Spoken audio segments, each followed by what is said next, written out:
ආය ළමයි මේ මීගමුවේ තුන්වෙනි බ්ලොග් එක අපි අද යන්නේ මීගමුවේ වැල්ලට. ගිහින් බලමු කොහොමද කියලා.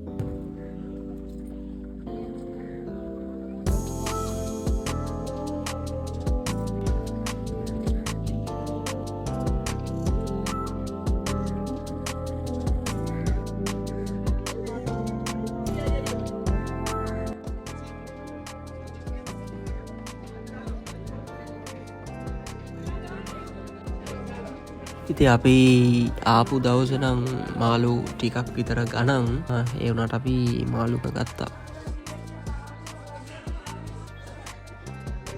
ඉතින් ඕගොල්ලෝ දන්නවත් දන්නේ මීගමුව හුඟක් ප්‍රසිද්ධ මාළු හින්දා මීගමුවේ විශේෂම කෑමක් තමා ඉස්සෝ.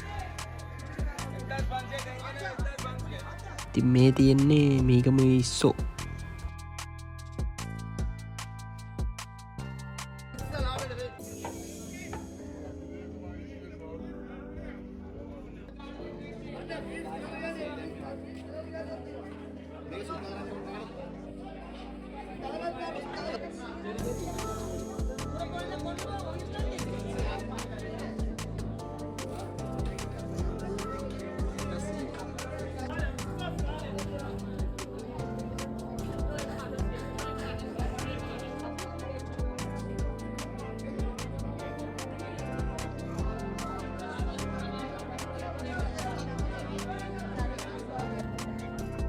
මේ ඉන්නේ ඔයාලා දන්නවා මඩු මාළුත් මාර විදියට ප්‍රසිද්ධයි මීගමුවේ.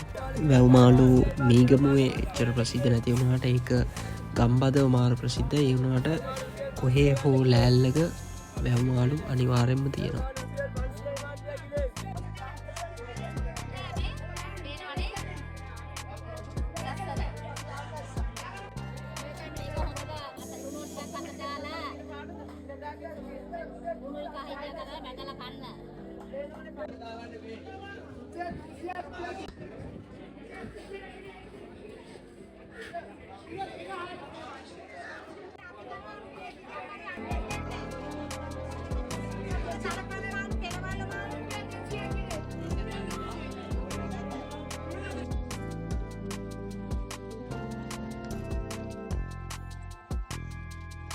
ඉතින් අපි ලොකු මාළුන්ගෙන් පළවෙනියටම ගත්තේ මෙන්න මේ දැන් කිරණ තලපත් මාළුවා.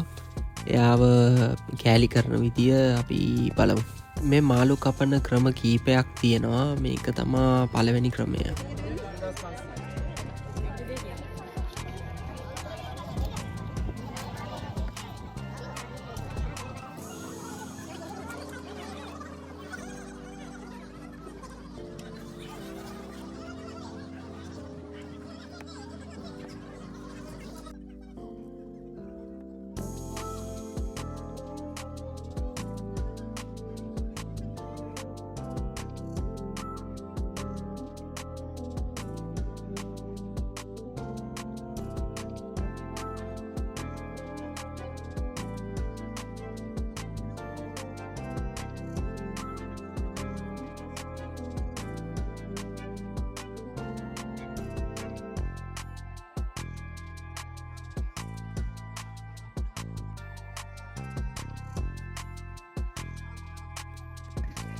ඉතින් මේ මීගමු වැල්ලේ මාළු වෙළදාම් කරන කට්ටිය වගේම මාළු කපන්න වෙනම කට්ටිය ඉන්නවා.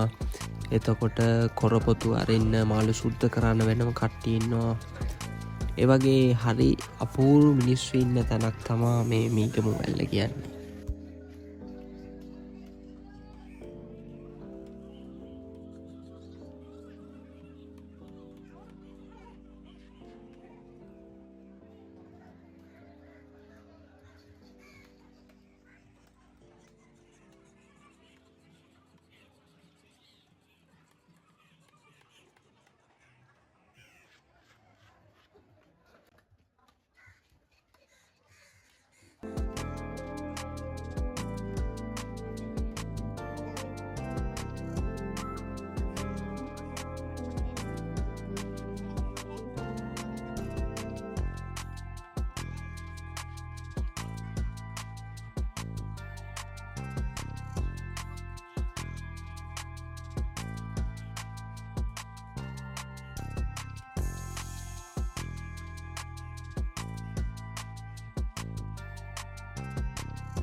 මේ තියෙන්නේ අපි ගත්ත තවත් තලවත් මාළුවෙක්. මේක කපන්නේ වෙනස්ම විදියකට.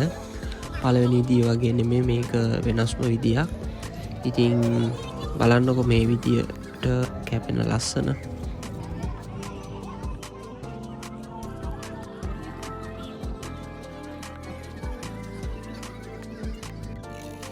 ඉතින් මේගමුවේ වැල්ලේ මාළු වෙළඳා මේ විදියට ලස්සන්ට එක පැත්තකින් යද්දී අනිත් පැත්තෙන් කරවල වෙළඳාම මේ විදියට යනවා. ඉතින් මේ තියෙන්නේ මේගමුවේ සුප්‍රසිද්ධ කරවල වාඩියක්. මේ වැල්ලේ එක දිගටම ගහලා තියෙන කරවල වාඩිය. මේකේ ප්‍රොසෙස් එක.